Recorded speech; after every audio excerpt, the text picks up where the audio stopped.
Split calls itself the sunniest city on the Adriatic. It also happens to be, as of early 2026, the most expensive city in Croatia to buy an apartment.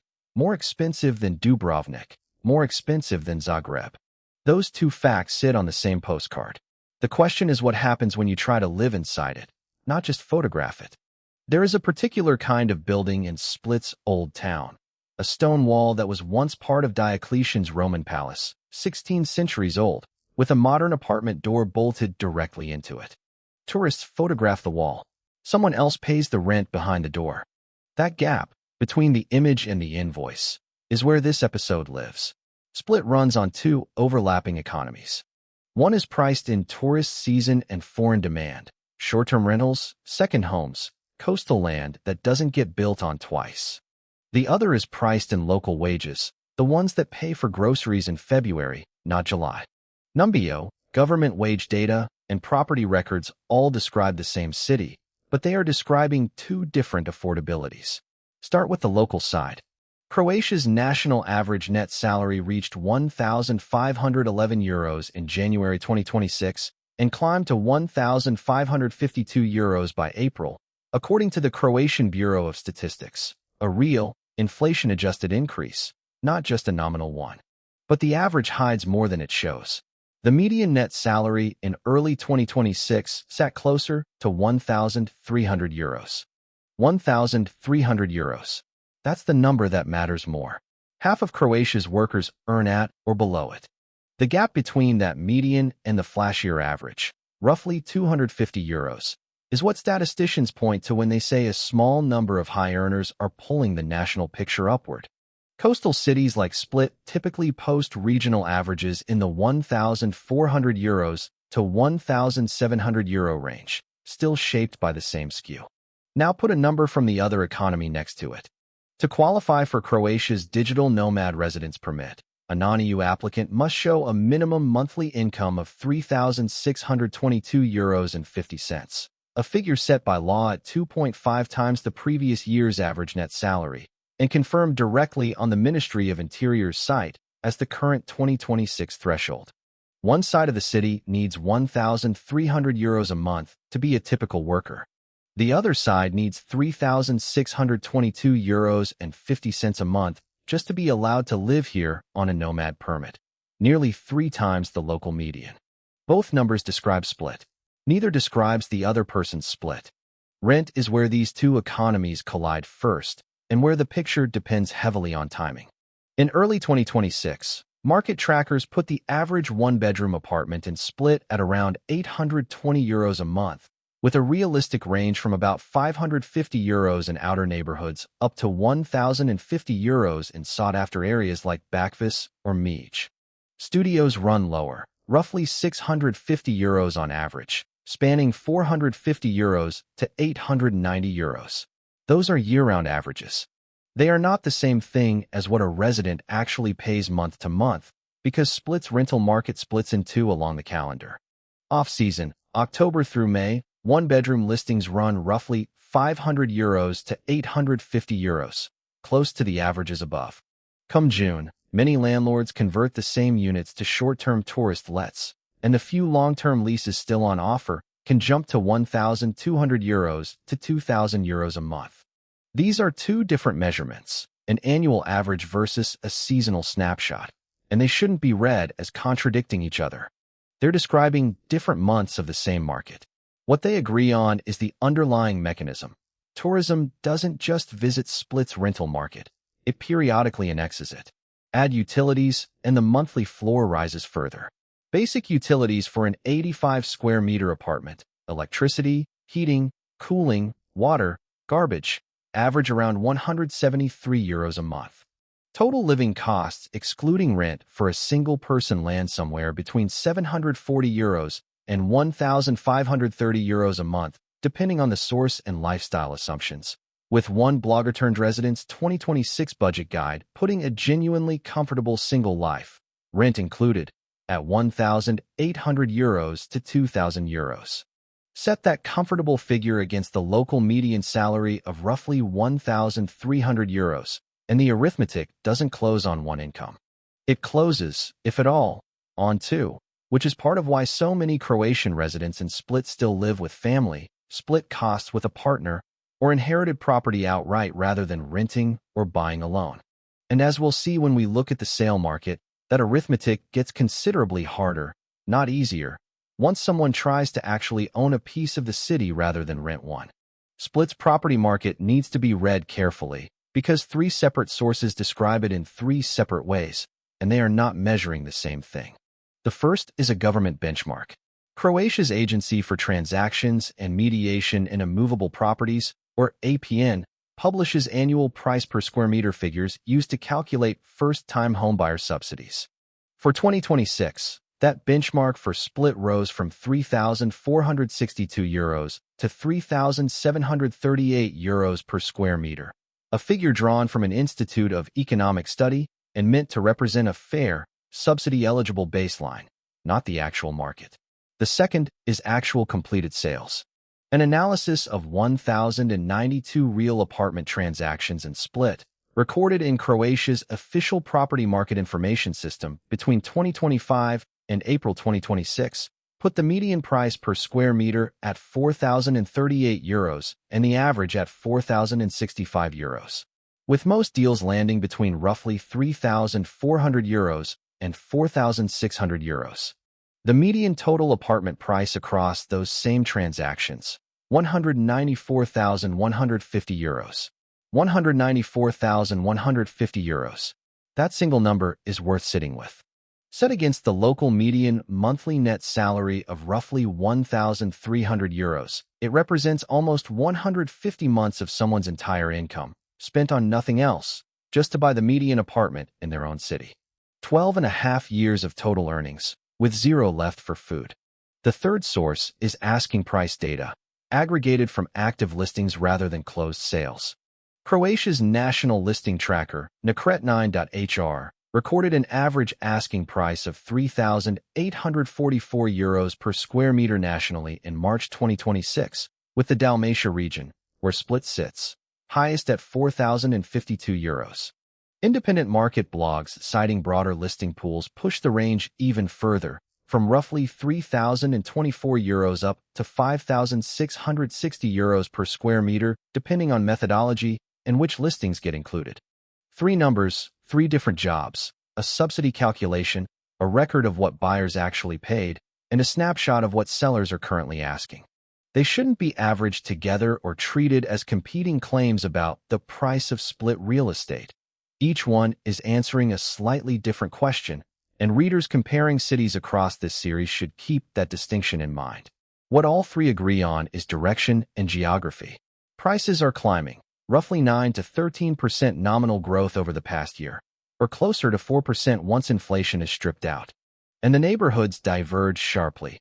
Premium pockets beneath Marjan Hill and in Mege and Bakvis now exceed €6,100 per square meter, with some listings above €9,000. Value neighborhoods like Susadar or Brda stay under €5,500. For context, Split has now overtaken Dubrovnik as Croatia's most expensive city for residential property, a reversal from just a few years ago, while the national average sits closer to €2,900 per square meter. A foreign buyer entering at the accessible end of the market, in areas like Susadar or Visoka, is realistically looking at €120,000 to €170,000 for a small studio or one bedroom. Move away from housing, and Split's transportation system tells a calmer, more ordinary story, though it has its own two-tier pricing logic. The city's public bus network is run by Promet Split, and prices depend on where you buy the ticket, not just where you're going. A single Zone 1 ticket, covering most of the city, costs approximately €1.50 when bought in advance at a kiosk, ticket booth, or through the Promet Split app. Buy the same ticket directly from the driver, and the price rises to roughly €2. There's a third number worth flagging separately, because it measures something different. A traveler review cited paying €4 each way on a regional route connecting coastal towns like Omis to central Split, a longer distance line, not the standard in-city Zone 1 fare. It's a reminder that the bus fare in Split depends heavily on which line and which zone you're asking about. Fare inspections are real and not especially forgiving. Riders without a validated ticket risk an on-the-spot fine of around €20, issued as a so-called dodatna karta, or additional ticket, regardless of whether a valid ticket was purchased elsewhere but not properly stamped. For residents who commute regularly rather than buying single tickets, a monthly pass is the standard option, priced in the general range of the low to mid-30s in euros according to comparison site data, though that figure is drawn from a source that converts from British pounds, so it should be treated as an approximate benchmark rather than an official Promet Split tariff. Split's Old Town itself is compact enough to be almost entirely walkable. Diocletian's Palace and the surrounding core can be crossed on foot in minutes, which means the bus network matters most for reaching outer neighborhoods, the airport, and the ferry terminals that connect Split to the islands, a transport identity as central to daily life here as any city bus line. And as we move from getting around the city to staying healthy in it, Split's system splits along a familiar line, public versus private, that echoes the housing market's own division. Croatia's public healthcare system, HZZO, is mandatory for legal residents, including most long-term foreign residents holding a residence permit. It covers the bulk of care, but not all of it. Co-payments apply. More than 80% of Croatians carry an inexpensive supplementary plan called Dopunsko to cover those gaps, while a smaller share, around 18 to 20%, pay for a fuller private dodatno plan on top. The co-payment structure has clear thresholds. A hospital stay carries a daily co-payment of roughly €17.70, capped at €530.88 for the entire stay, regardless of how long it runs. Outpatient visits and prescriptions carry smaller, largely symbolic co-payments for anyone holding the Dopunsko supplement.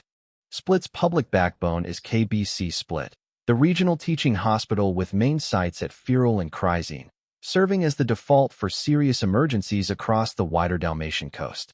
For those preferring private care, often chosen for shorter wait times and English-speaking staff, Poliklinika Priska Med operates as the largest private polyclinic network on the coast.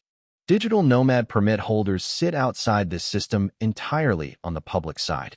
They cannot enroll in HZZO. Croatia's Ministry of Interior requires them instead to carry private or international health insurance covering the full duration of their stay, with a minimum coverage level of €30,000, including emergency care, hospitalization, and medical repatriation. Standard travel insurance, several relocation guides note, typically falls short of meeting this bar, which brings the two economies back together at their sharpest point of contact. The residence permit that lets a foreign remote worker stay in this city at all. Croatia's Digital Nomad Temporary Residence Permit, officially a stay permit, not a visa in the traditional sense, is open to non-EU, non-EEA, non-Swiss citizens working remotely for employers or clients based outside Croatia. According to the Ministry of Interior's official page, updated for 2026, applicants must meet one of two financial thresholds.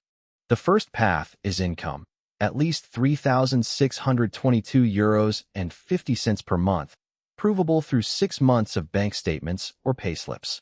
The second is savings, and it scales with intended stay length. For a 12-month stay, applicants need €43,470 already sitting in a bank account.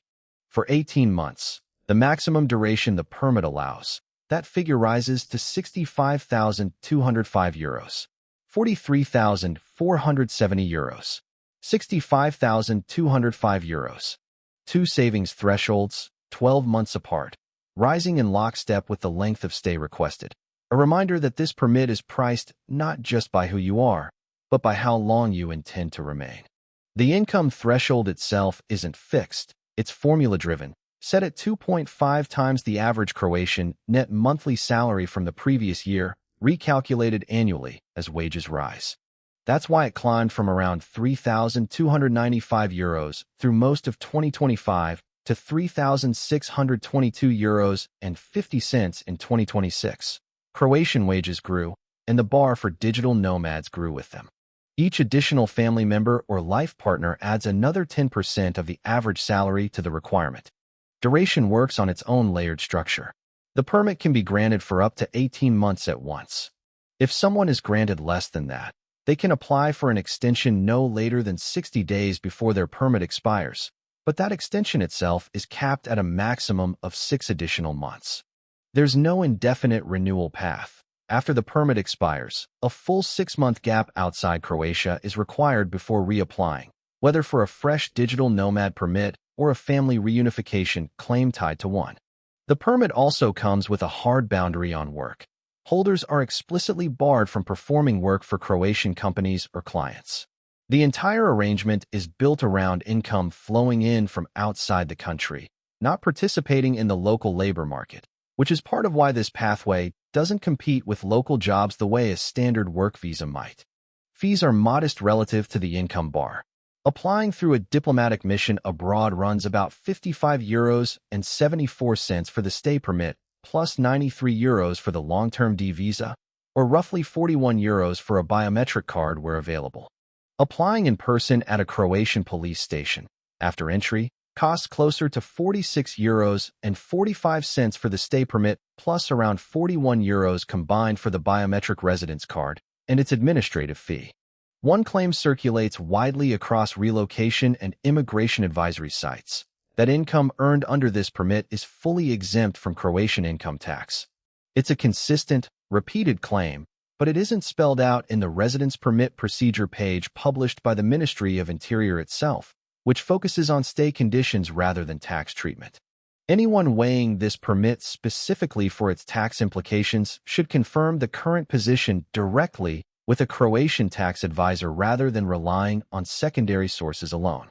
Step back, and the permit's income floor, €3,622.50, sits almost 3 times above the local median salary of roughly €1,300. That's not a coincidence of two unrelated systems. It's the direct result of Croatia pricing eligibility off its own labor market, then multiplying by 2.5. The permit was never designed to admit someone competing at local wage levels. It was designed to admit someone whose money already comes from somewhere else.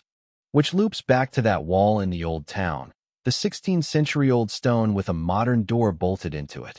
One side of that door faces a city where €194,150 buys the median apartment against a €1,300 median salary, where rent quietly doubles or triples with the tourist season, where healthcare runs on a public system funded by decades of local contributions.